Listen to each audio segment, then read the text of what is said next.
सुनिए, अभी के क्लास में आप लोगों को सर्वप्रथम ये जो 21वां टेस्ट हमने आप लोगों का लिया था उनका डिस्कशन करेंगे। और पिछला जो 20 टेस्ट है उन प्रश्न पत्रों का भी कल से परसों तक जितना एक्स्ट्रा समय दे करके आप लोगों को हम डिस्कशन कर देंगे और फिर इसके रिकॉर्डिंग को यूट्यूब पर भी डाल देंगे, तो और लोग भी जो है इसको देख पाएंगे। क्योंकि बहुत सारे क्वेश्चन में बहुत सारे लोगों को कंफ्यूजन होगा कि ये होगा कि ये होगा। कुछ एक आध क्वेश्चन का आंसर भी जो है वो गलत सेट हो जाता है टेस्ट बनाने के क्रम में। तो वो सारा कंफ्यूजन आप लोगों का दूर हो जाएगा इस डिस्कशन के बाद। ठीक है, आप लोगों तक आवाज हमारी सही से पहुंच रही है? ओके। थोड़ा सा गड़बड़ भी होगा तो कारण है पंखा चल रही है और गर्मी काफी ज्यादा है। पहला क्वेश्चन है आपको कि बिहार का जो नोनिया विद्रोह हुआ वह 1770 से 1800 के बीच हुआ था और यह सोरा उत्पादक किसानों द्वारा हुआ था। उनको उसके सोरा उत्पादन का उचित मूल्य नहीं मिल रहा था, इसके कारण यह विद्रोह हुआ था। तो क्वेश्चन है कि इस विद्रोह का प्रभाव क्षेत्र कहाँ पर था। तो ये प्रभाव क्षेत्र जो है आपको, ये जो 3 जिले हैं तिरहुत, सारण और पूर्णिया, इन तीनों ही क्षेत्रों में आपको इनका क्या था, प्रभाव क्षेत्र था। तो पांचवा ऑप्शन उपर्युक्त में एक से अधिक वाला जो ऑप्शन है वो इसका सही आंसर होगा।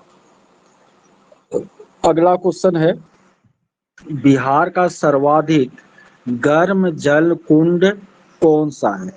ठीक है, तो बिहार का जो सबसे गर्म जल कुंड है वह आपको कौन सा है, ब्रह्म कुंड है। ठीक है, कौन सा है, ब्रह्म कुंड है। अगला क्वेश्चन है कि बिहार के प्रथम दलित मुख्यमंत्री कौन है। दलित मुख्यमंत्री यदि पूछेगा तो फिर उसका उत्तर जो होगा वो आपको भोला पासवान शास्त्री हो जाएगा। ठीक है, दलित मुख्यमंत्री के रूप में। और यदि आपको महिला मुख्यमंत्री पूछे तो फिर राबड़ी देवी आप उत्तर दीजिएगा। यदि बिहार का पहला मुस्लिम मुख्यमंत्री पूछे तो आप कौन सा उत्तर दीजिएगा, बताए हुए हैं बिहार का पहला मुस्लिम मुख्यमंत्री, बताइए किसी को याद है तो। बिल्कुल, अब्दुल गफूर। जाकिर हुसैन तो राज्यपाल रह चुके थे बिहार के और बाद में भारत के राष्ट्रपति बने। ठीक है, तो इसमें जो है अब्दुल गफूर इसका उत्तर हो जाएगा यदि मुस्लिम मुख्यमंत्री पूछेगा तो। ठीक है, चलिए आगे हम लोग देखते हैं। कह रहा है कौन सुमेलित नहीं है, कौन सुमेलित नहीं है। ठीक है, कौन सुमेलित नहीं है। भिखारी ठाकुर कुतुबपुर। तो भिखारी ठाकुर का जन्म स्थली जो है कुतुबपुर है, ये बिल्कुल सही सुमेलित है। फणीश्वर नाथ रेणु का जन्म स्थली ओराही हिंगना अररिया जिला है, जिसको अभी रेणु ग्राम के रूप में जाना जाता है। तो यह भी बिल्कुल सही है। विद्यापति का जन्म बिस्फी में हुआ था, यह भी बिल्कुल क्या है, आपको सही है। तो तीनों आपको सुमेलित है। ठीक है, क्वेश्चन कर रहा है कि कौन सुमेलित नहीं है। तो जब तीनों सुमेलित है तो कौन सुमेलित नहीं है, तो कोई ऐसा ऑप्शन नहीं है जो सुमेलित नहीं है। तो इसीलिए चौथा ऑप्शन इसका उत्तर हो जाएगा, उपर्युक्त में कोई नहीं। हाँ नाजनीन, यहाँ पर ध्यान दीजिए, यदि ये रहता क्वेश्चन में कि कौन सही सुमेलित है तब पांचवा ऑप्शन होता कि तीनों सही सुमेलित है। लेकिन क्वेश्चन है कि कौन सुमेलित नहीं है, तो ये तीनों आपको सुमेलित है, तीनों का जन्मस्थली है ये। तो इसमें चौथा ऑप्शन हो जाएगा उपर्युक्त में से कोई नहीं। अगला क्वेश्चन है 8 से 10 जनवरी 2023 को प्रवासी भारतीय सम्मेलन कहाँ पर हुआ। तो यह मध्य प्रदेश के इंदौर में हुआ था। कहाँ पर हुआ था, मध्य प्रदेश के इंदौर में प्रवासी भारतीय सम्मेलन हुआ था। और आप लोग बता सकते हैं इनके साथ कि प्रवासी भारतीय दिवस जो है कब मनाया जाता है, बताइए। बिल्कुल 9 जनवरी उसका आपको तिथि है प्रवासी भारतीय दिवस का, ठीक है, क्योंकि 9 जनवरी को महात्मा गांधी जो है लौटे थे दक्षिण अफ्रीका से 1915 में। तो 9 जनवरी प्रवासी भारतीय दिवस है। तो ये मनाया गया आपको, अब बाहर से जो प्रवासी आया तो उसका 3 दिन का आपको सम्मेलन हुआ 8 से 10 जनवरी, लेकिन एग्जैक्ट यदि प्रवासी भारतीय दिवस पूछे तो वह 9 जनवरी हो जाएगा, ठीक है। तो पांचवा का उत्तर ए नंबर होगा कि इस बार जो है 2023 का प्रवासी भारतीय दिवस सम्मेलन 8 से 10 जनवरी के बीच मध्य प्रदेश के इंदौर शहर में हुआ था। अगला क्वेश्चन है स्वच्छता सर्वेक्षण 2022 में बिहार का जो पटना शहर है इसको कौन सा स्थान मिला था, तो इनका उत्तर हो जाएगा 38वां स्थान मिला था, ठीक है। अगला क्वेश्चन है बिहार की बेटी जिसने माउंट एवरेस्ट के बेस कैंप पर आपको झंडा फहराया 2023 में, तो उनका नाम क्या है, तो उनका नाम जो है अनीशा दुबे है। आप लोगों को करेंट अफेयर्स की क्लास में हम इस चीज को बताए हुए हैं। अगला क्वेश्चन है कि बिहार के किस जिले में मोर अभ्यारण्य क्षेत्र विकसित करने की शुरुआत हुई है ना। बिहार के किस जिले में मोर अभ्यारण्य क्षेत्र विकसित करने की शुरुआत हुई है हाल ही में, तो ये इसका उत्तर हो जाएगा आपको बांका जिला। कौन सा जिला, बांका। ये भी आपको करंट अफेयर्स में बताए हैं कि ये जो 7 निश्चय भाग 2 योजना है, 7 निश्चय भाग 2 योजना, इसका अवधि जो है 2020 से 2025 है, 2020 से 2025 है। अगला क्वेश्चन है सौर ऊर्जा से संचालित होने वाला भारत का पहला पंचायत कौन बोला, तो ये पल्ली हो जाएगा इनका आंसर। अगला क्वेश्चन है किस ऑपरेशन के तहत भारत सरकार ने यूक्रेन में फंसे भारतीय छात्रों और नागरिकों को बाहर निकाला, तो ये एकदम ऑपरेशन गंगा हो जाएगा, इस समय कोई खास समझने वाली चीज नहीं है। अगला क्वेश्चन है केंचुआ, केंचुआ का श्वसन अंग कौन सा है, तो ये तो आप लोगों को बायोलॉजी क्लास में हम बताए हुए हैं कि केंचुआ जो है त्वचा से श्वसन करता है, और मेढक जो है त्वचा और फेफड़ा दोनों से श्वसन करता है। 3 चट्टा जो है ट्रेकिया या श्वास नली से क्या करता है, श्वसन करता है ना। मछली जो है गिल्स या गलफरा के द्वारा श्वसन करता है। उनके बाद बताए हैं कि अमीबा जो है वह विसरण की प्रक्रिया के द्वारा श्वसन करता है। मनुष्य जो है फेफड़ा के द्वारा श्वसन करता है। तो केंचुआ का श्वसन अंग कौन हो जाएगा आपको, त्वचा। काकरोच तो वही 3 चट्टा हो गया ना, तो वो उसका श्वसन अंग जो है वह ट्रेकिया या श्वास नली हो जाएगा, ठीक है। अगला ममता तिवारी देख लीजिएगा नेट पर, अभी हमारे दिमाग में नहीं है कि पल्ली किस राज्य में है, ठीक है। अगला क्वेश्चन है ईस्ट का उपयोग कहाँ होता है, तो शराब बनाने में होता है, पावरोटी बनाने में होता है, बिस्कुट उद्योग में होता है। इन सब में आपको किण्वन की प्रक्रिया के द्वारा ये सारा चीज बनता है और इसमें ईस्ट का प्रयोग होता है। तो उपर्युक्त में एक से अधिक वाला जो ऑप्शन है वो इसका क्या हो जाएगा, सही उत्तर हो जाएगा। अगला है पालक में कौन सा अम्ल पाया जाता है, तो पालक में जो है आपको कौन सा अम्ल पाया जाता है, इनका जो उत्तर होगा वो हो जाएगा आपको ऑक्जेलिक अम्ल। टमाटर में भी आपको ऑक्जेलिक अम्ल पाया जाता है, पालक में भी ऑक्जेलिक अम्ल पाया जाता है, दही में लैक्टिक अम्ल पाया जाता है, सिरका में एसिटिक अम्ल जो है पाया जाता है, ठीक है। तो पालक में कौन सा अम्ल, ऑक्जेलिक अम्ल, तीसरा ऑप्शन जो है सही हो जाएगा। फिर उसी तरह का क्वेश्चन है 15 में कि कौन सुमेलित नहीं है, तो फ्लोरिकल्चर फूड उत्पादन सही बात है, लेकिन सिल्वी कल्चर जो है रेशम उत्पादन, ये गलत बात है। सेरी कल्चर जो है वह होता है रेशम उत्पादन, ठीक है। रेशम कीट पालन सेरीकल्चर होता है, सिल्वीकल्चर नहीं होता है। तो इसलिए बी जो है सुमेलित नहीं है। एपीकल्चर मधुमक्खी पालन, ये बिल्कुल सही है। तो 15 का बी नंबर आंसर हो जाएगा। आगे है, किस चिकित्सक ने खोज किया कि पाचन में आमाशय में भोजन का मंथन होता है?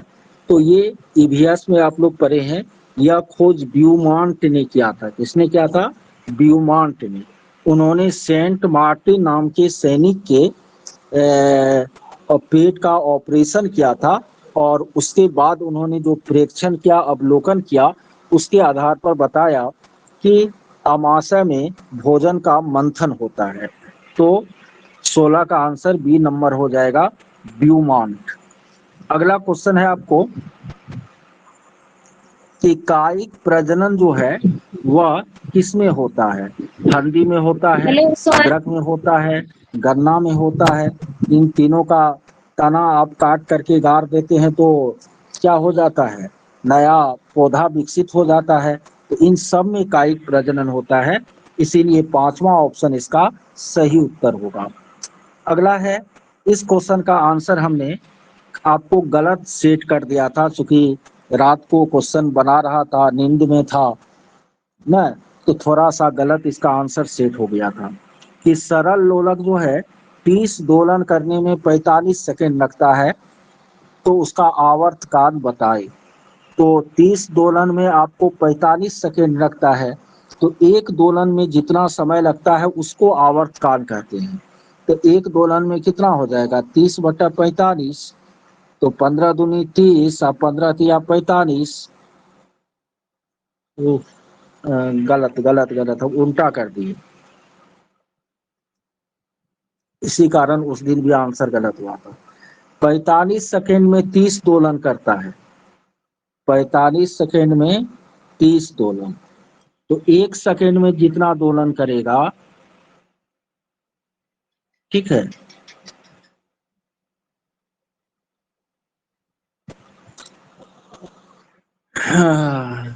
फरवरी में गड़बड़ी कभी कभी होता है। फरवरी में गड़बड़ी फरवरी। सही बना रहे थे हम। 30 दोलन जो है, ठीक है, दिल्ली राजस्थान में, चलिए अच्छी बात। 30 दोलन में 45 सेकेंड लगता है, तो एक दोलन में जो है 45/30 हो जाएगा ना। तो 15 तिया 45, 15 दूनी 30, तो 1.5 हो जाएगा। तो 1.5 सेकेंड हो जाएगा, ठीक है। 30 दोलन में 45 सेकेंड, तो सेकेंड ऊपर रहेगा, तो सी नंबर ऑप्शन नहीं होकर के बी नंबर ऑप्शन होगा, हेलो सर। ठीक है। अगला है कि इनमें सुमेलित कौन है? तो विद्युत धारा के रासायनिक प्रभाव की खोज फैराडे ने किया था, बिल्कुल सही बात है। विद्युत धारा की उष्मीय प्रभाव का खोज जूल महोदय ने किया, यह भी बात सही है। विद्युत धारा की चुंबकीय प्रभाव का खोज ऑस्ट्रेड ने किया, यह भी सही है। बोलिए वर्षा, क्या है क्वेश्चन आपका? तो ये तीनों आपको सही है कि विद्युत धारा के रासायनिक प्रभाव का खोज फैराडे ने किया था, उष्मीय प्रभाव का खोज जूल ने किया था, और चुंबकीय प्रभाव का खोज जो है ऑस्ट्रेड ने किया था। तो उपर्युक्त में एक से अधिक वाला ऑप्शन जो है सही हो जाएगा, ठीक है। माइक ऑफ है? नहीं, माइक तो अलाउ किए हुए हैं हम। बोलिए, मैं सर रुक जाता हूँ, नहीं तो क्वेश्चन सर वो खत्म करने दीजिए, पूछ लीजिएगा। सर इससे पहले वाला जो क्वेश्चन था जिसमें व्यूमॉन्ट और आगे मार्टिन है था सर। कि इनमें कौन परजीवी है?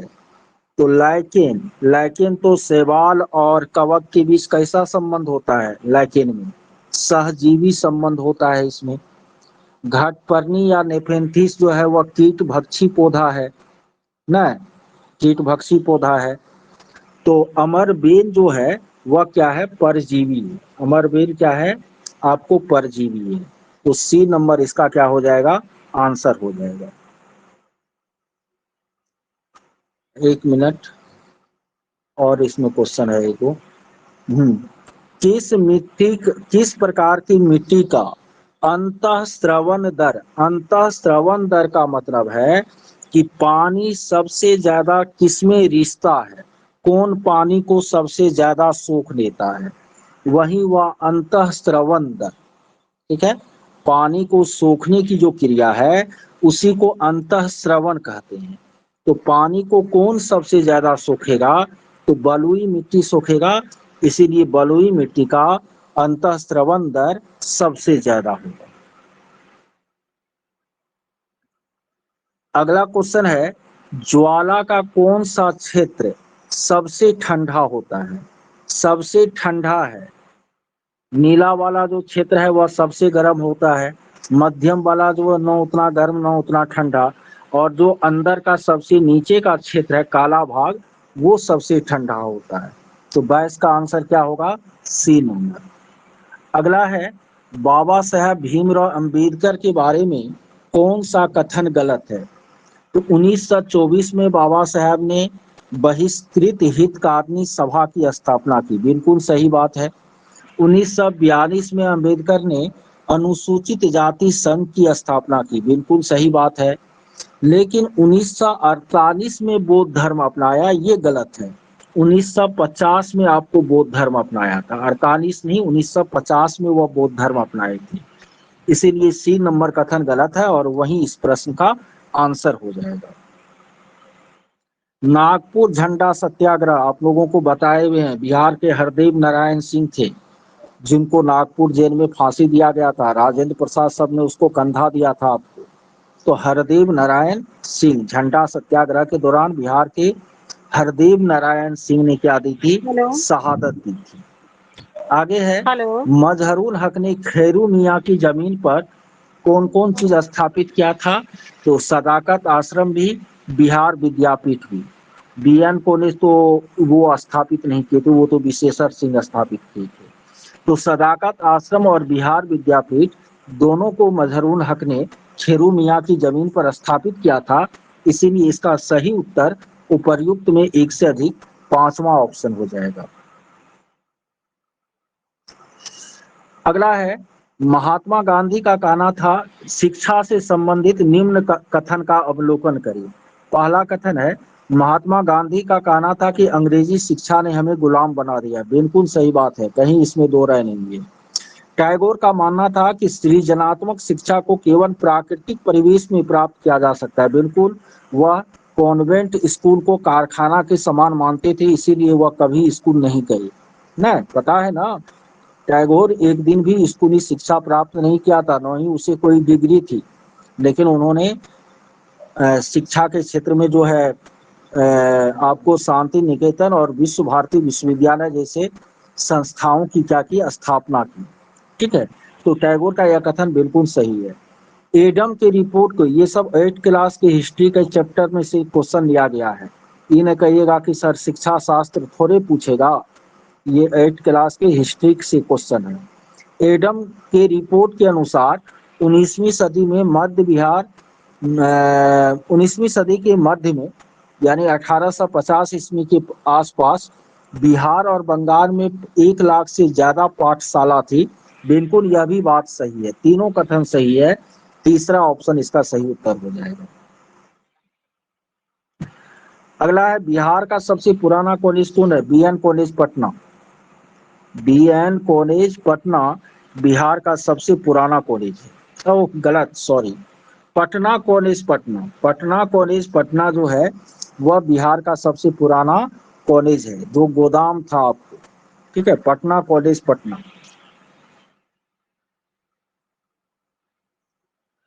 आगे देखते हैं, बंगाल में शोक दिवस कब मनाया गया था। 16 अक्टूबर 1905 को, रात में भी बताए थे।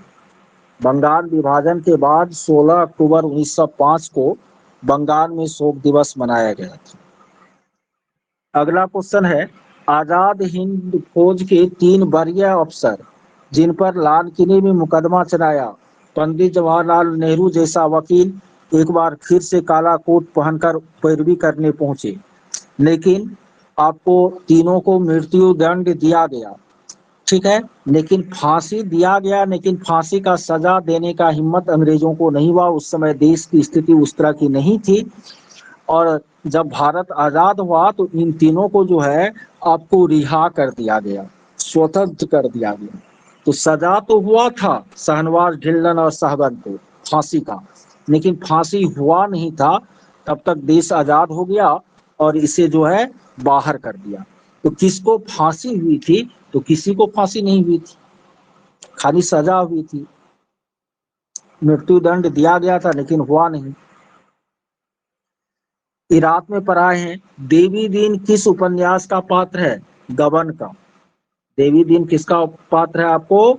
गबन का पात्र है। नेता सबसे कहता है कि अभी तो देश स्वतंत्र नहीं हुआ है, तुम नेता नहीं बने हो, तब तो ऐसा करते हो, और देश स्वतंत्र हो जाएगा तो कैसे कैसे देश चलाएगा ना। देवी दीन जो है गबन उपन्यास का पात्र है। आगे है, बिहार से झारखंड होकर के, अलग होकर के आपको देश का कौन सा राज्य बना था? तो उस समय देश में आपको 25 राज्य थे जिस समय बिहार से झारखंड अलग हुआ, 15 नवंबर 2000 ईस्वी को। ठीक है। और 1 नवंबर को आपको छत्तीसगढ़ और उत्तराखंड का गठन हुआ था, और 15 नवंबर को झारखंड का गठन हुआ। और झारखंड जो है उस समय देश का 28वां राज्य बना था। ठीक है। झारखंड उस समय देश का 28वां राज्य बना था। अगला है, सिया देवी, कौशल्या देवी, शशिकला देवी, गंगा देवी, भगवती देवी।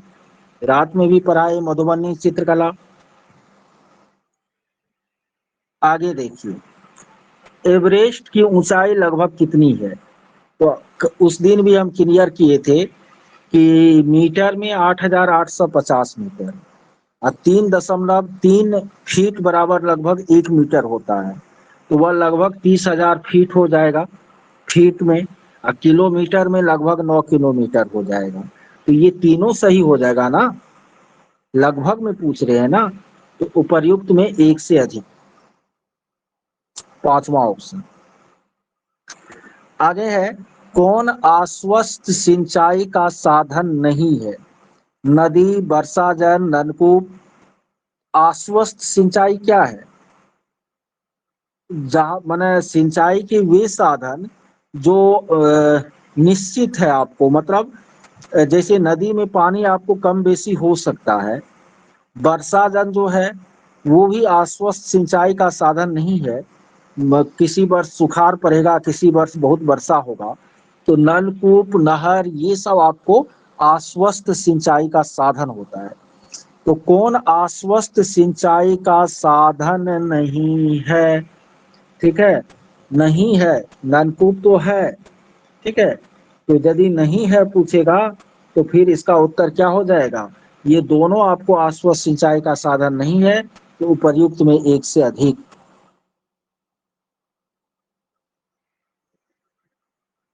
अगला क्वेश्चन है, SCERT बिहार के ईवीएस बुक का नाम क्या है? पर्यावरण और हम। बिहार सरकार में जो ईवीएस का बुक चलता है 345 में, उनका नाम है पर्यावरण और हम। NCERT का जो चलता है उसका नाम है आसपास। ठीक है। और SCERT बिहार का जो चलता है उनका नाम है पर्यावरण और हम। चलिए रुकिए 1 सेकेंड।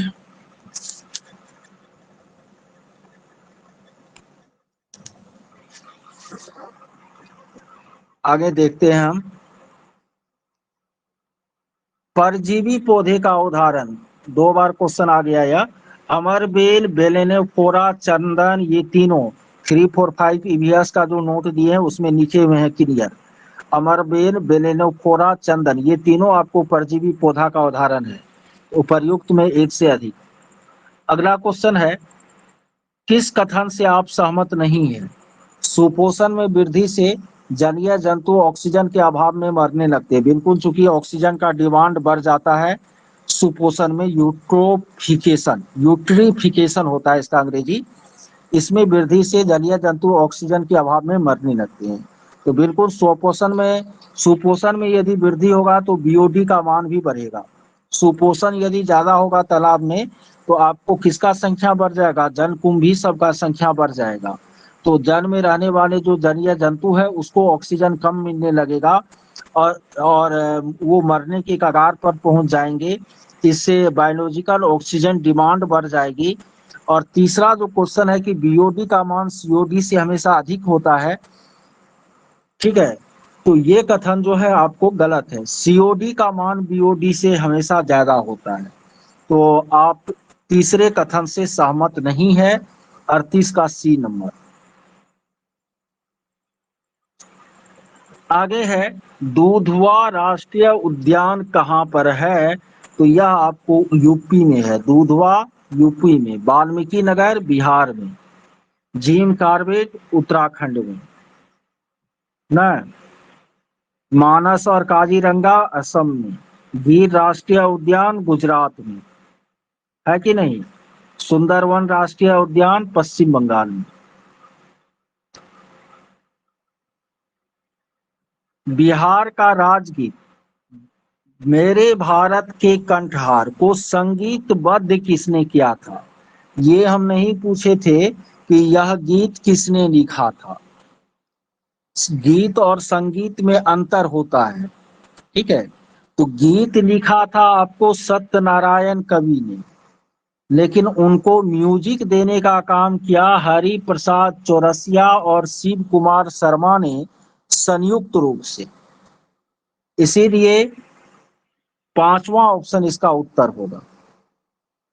कुछ जो केवल टेस्ट सीरीज से जुड़े हैं वो इस क्वेश्चन को लेकर कंफ्यूज थे, स्क्रीनशॉट हमें भेज रहे थे। हरि प्रसाद चौरसिया और शिव कुमार शर्मा दोनों ने इसको संगीतबद्ध किया। हाईकोर्ट का जज अपना त्यागपत्र किसको देगा, राष्ट्रपति के नाम देगा। हाईकोर्ट का जज हो कि सुप्रीम कोर्ट का, राष्ट्रपति नियुक्त करेगा और उसी के नाम ये अपना त्यागपत्र देगा। अगला है प्रखंड स्तर पर पंचायत समिति क्या है। यह आपको एक प्रशासनिक प्राधिकरण है। पंचायत समिति क्या है, प्रशासनिक प्राधिकरण है। ऐसा नहीं है कि यह किसी को परामर्श देती है या किसी का पर्यवेक्षण करती है, ऐसी कोई बात नहीं है। तो ये प्रशासनिक प्राधिकरण है। 42 का बी नंबर। 43 में कह रहा है भारतीय संविधान प्रकृति में संघीय है और भावना में एकात्मक है। सही बात है। प्रकृति में एकात्मक और भावना में संघीय है, ये बात जो है आपको गलत है। कुछ हद तक लचीला और कुछ हद तक कठोर है, ये भी बात आपको सही है। तो दो गो बात सही है, तो पांचवा ऑप्शन उपर्युक्त में एक से अधिक। यूरोप में महिलाओं ने जो मताधिकार के लिए आंदोलन चलाया, उस आंदोलन का नाम क्या था, सफरेज आंदोलन। कौन सा आंदोलन, सफरेज आंदोलन। अच्छा, अमेरिका में महिला को मताधिकार कब मिला था, याद है, किसी को याद नहीं है। बेनकोर 1920 में, और इंग्लैंड में आपको मिला था 1928 में, ठीक है। अगला क्वेश्चन है कौन सा दो ग्रह है जो अन्य ग्रहों की तुलना में विपरीत दिशा में परिक्रमण करते हैं। इनका उत्तर क्या होगा, शुक्र और यूरेनस। आगे है कोई स्थान ग्रीनविच से 20 डिग्री पूरब है। पूरब में है ना, तो 20 चौके 1 डिग्री में 4 मिनट, 80 मिनट वहां का समय आगे होगा। तो ग्रीनविच से उसका समय जो है, क्योंकि पूरब है तो आगे होगा, पश्चिम रहेगा तो पीछे होगा, माइनस होगा। तो 80 मिनट बराबर 1 घंटा 20 मिनट, 1 घंटा 20 मिनट आगे। पूरब है ना, कुमार महानंद, आप भी कैसे दे रहे हैं।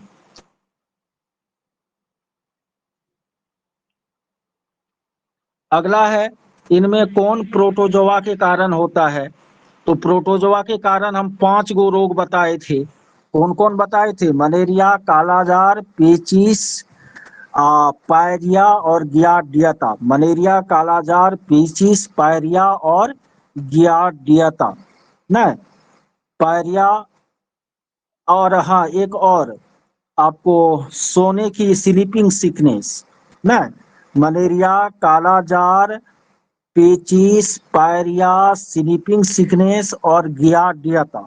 ये 6 गो बीमारी जो है आपको प्रोटोजोआ के कारण होता है। मलेरिया जो है प्लाज्मोडियम प्रोटोजोआ के कारण 90 डिग्री का कोण बनाते हुए एनीफिलीज मच्छर काटेगी, मलेरिया का रोग होगा। और ये जो है आपको लीशमानिया नामक प्रोटोजोआ के कारण होता है। कौन? कालाजार, बालू मक्खी के काटने से।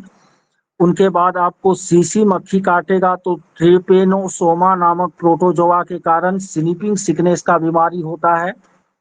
और उनके बाद बताए थे कि पेचिस जो है एंट अमीबा हिस्टोनिटिका नामक प्रोटोजोआ के कारण होता है न।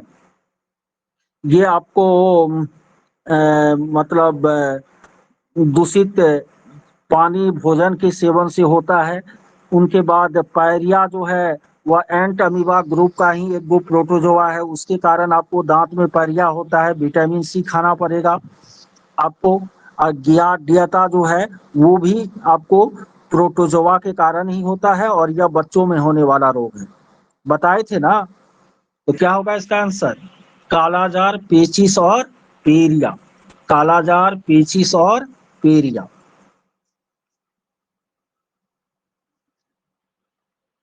क्यूलेक्स मच्छर से हाथी पांव होता है, क्यूलेक्स मच्छर से। अब इस क्वेश्चन में इंटरनेट का सहारा लेकर के बहुत लोग फंस रहे थे। छोटी लाइन के पटरी के बीच की दूरी होती है, ठीक है। देखिए, इंटरनेट पर छोटी लाइन उसको लिखा गया है जिसको कि हम सक्रिय लाइन कहते हैं। 3 तरह का गेज होता है। एक होता है ब्रॉड गेज, एक होता है मीटर गेज, एक होता है नैरो गेज। तो नैरो गेज जो है हम लोगों के इलाके में बिहार में नहीं चलती है।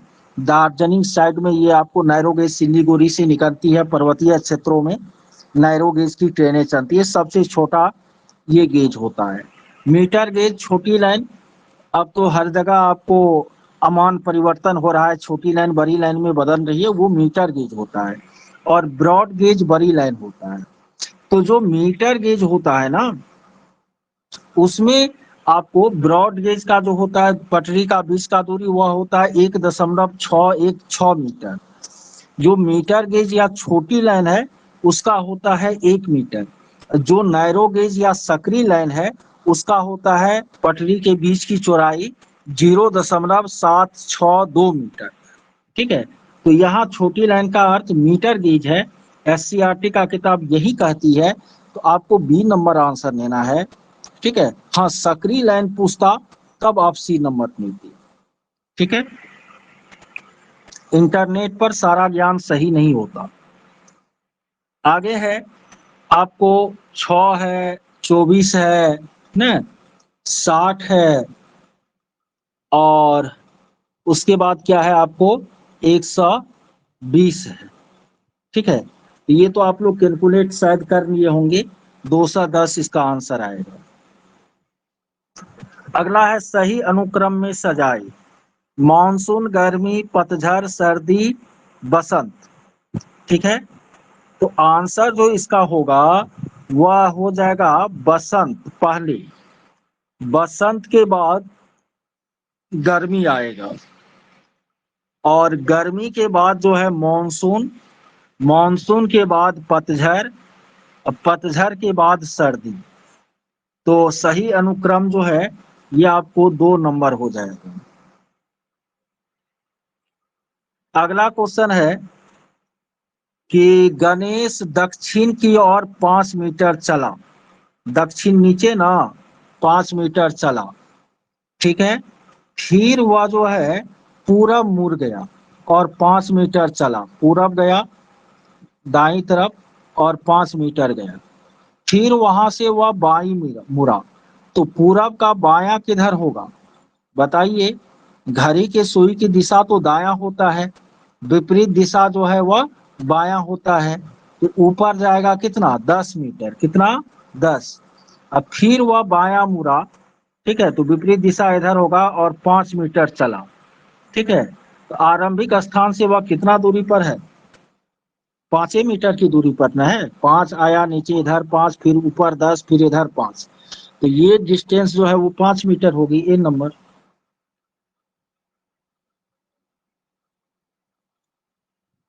आगे है, इनमें कौन संपूर्ण संख्या है, ठीक है। ये आप लोगों को बताए हुए हैं कि संपूर्ण संख्या किसको कहते हैं, ठीक है।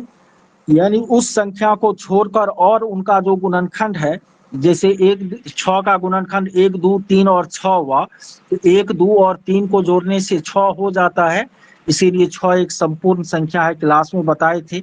इसी तरह 28 का गुणनखंड 1 2 4 और 7 और 14 है, तो 14 7 21 4 26 2 27 1 28 के बराबर वह हो जाता है, इसीलिए यह भी संपूर्ण संख्या है। तो उपर्युक्त में से एक से अधिक इसका आंसर हो जाएगा। अगला क्वेश्चन जो है ये हम जो है गलत कर दिए थे, ठीक है। 7 से 10 में वह छोटी से छोटी कौन सी संख्या जोड़ा जाए कि वह पूर्ण घन हो, तो 700 में 29 जोड़ेंगे, 729 पूर्ण घन होगा। लेकिन 710 में तो 19 ने जोड़ना पड़ेगा, तो इसका आंसर हम गलत सेट कर दिए थे सेट में। इनका उत्तर क्या होगा आपको, उपर्युक्त में कोई नहीं, ठीक है। तो ऐसा मिस्टेक हो जाता है, बीपीएससी का लोक सेवा आयोग जो है क्वेश्चन सेट करता है, बड़का बड़का विद्वान का ग्रुप रहता है, तब भी 2 4 गो क्वेश्चन जो है उसका आंसर गलत सेट हो जाता है। ये तो हम छोटा आदमी है ना। अगला है, इनमें किसमें केवल एक सममित रेखा है, ठीक है। सममित रेखा आप लोग समझते हैं, तो आपको एच में 2 गो सममित रेखा है, एक गो ऊर्ध्वाधर और एक गो क्षैतिज, ठीक है। यू अक्षर में केवल आप ऊपर नीचे इसको 2 बराबर भाग में बांट सकती हैं, ठीक है। तो यू जो है उसमें केवल कितना सममित रेखा है, एक गो। और अंग्रेजी का जो ई अक्षर है उसमें भी केवल आप बीचों बीच इसको 2 बराबर भाग में बांट सकते हैं, ऐसे ऐसे करके नहीं बांट सकते हैं। तो यू और ई दोनों में केवल एक गो सममित रेखा है, और एच में आपको 2 गो सममित रेखा है। तो उपर्युक्त में से एक से अधिक आंसर हो जाएगा। सममिति सीटेट में ही आप लोगों को पढ़ना था, नहीं पढ़े हैं जो फिर पढ़ा देंगे। 2:25 घड़ी के सुई का कोण, तो अभी आप लोगों को ट्रिक बताए हुए हैं कि 25 मिनट में कितना, 25 गुना 6 150, इधर 2 घंटा 25 मिनट है ना, तो 2:25, तो 2 घंटा में 2 गुना 30 60, अब प्लस 25 मिनट को घंटा में बदलेंगे तो 25/60 गुना 30, 30 दूनी 60, 2 से 12.5, तो 60 और 12.5 82.5 हो जाएगा, और उसको 150 में से हम घटाएंगे तो 77.5 डिग्री इसका आंसर हो जाएगा। नहीं बताए हैं तो अगले, जिसको शायद ऑनलाइन में नहीं बताए हैं या भी, तो अगले मैथ की क्लास में बता देंगे। अभी इस क्वेश्चन को हमको खत्म करने दीजिए। अगला है, यदि माध्यक यदि माध्यक 8 और माध्य 3 हो तो बहुलक बताए। तो हम बताए थे बहुलक का सूत्र होता है 3 गुना माध्यक, 3 गुना माध्यक माइनस 2 गुना माध्य, ठीक है। तो 3 8 24 और 2 3 6, 24 में से 6 जाएगा 18, ए नंबर ऑप्शन। इस सवाल का आंसर भी हड़बड़ी में हम गड़बड़ी कर दिए थे। सम 3 गो इस लगा के क्वेश्चन हो गया ऐसा। सम चतुर्भुज का विकर्ण है 8 और 6, तो भुजा जो निकलेगा 1/2 रूट अंडर पहला विकर्ण का स्क्वायर प्लस दूसरा विकर्ण का स्क्वायर, 8 का स्क्वायर प्लस 6 का स्क्वायर, तो 64, 36, 100 का वर्गमूल 10, 1/2 गुना 10 5 हो जाएगा, तो परिमाप 4 गुना भुजा, तो 5 चौके 20 मीटर हो जाएगा। 20 मीटर आपको किसी ऑप्शन में नहीं है, तो उपर्युक्त में कोई नहीं। अगला है प्रथम 40 विषम संख्या का योग कितना होगा। तो प्रथम n विषम संख्या का योग n स्क्वायर होता है, तो प्रथम 40 विषम संख्या का योग 40 का स्क्वायर हो जाएगा, यानी 1600 हो जाएगा। 60 में है, इनमें कौन सही सुमेलित है। दुग्ध क्रांति वर्गीज कुरियन, सही बात है। कैलाश सांखला बाघ पुरुष, सही बात है। राजेंद्र सिंह जल पुरुष, सही बात है। तो उपर्युक्त में एक से अधिक वाला ऑप्शन सही हो जाएगा। तो इस तरह इस पूरे सेट को अभी हम बता देंगे, ठीक है। क्या इस तरह से और भी पीछे का जितना सेट है वो आप लोगों को थोड़ा समय ही लगेगा, जैसे दिन में ही करवा देना चाहिए या नहीं करवाना चाहिए, ठीक है।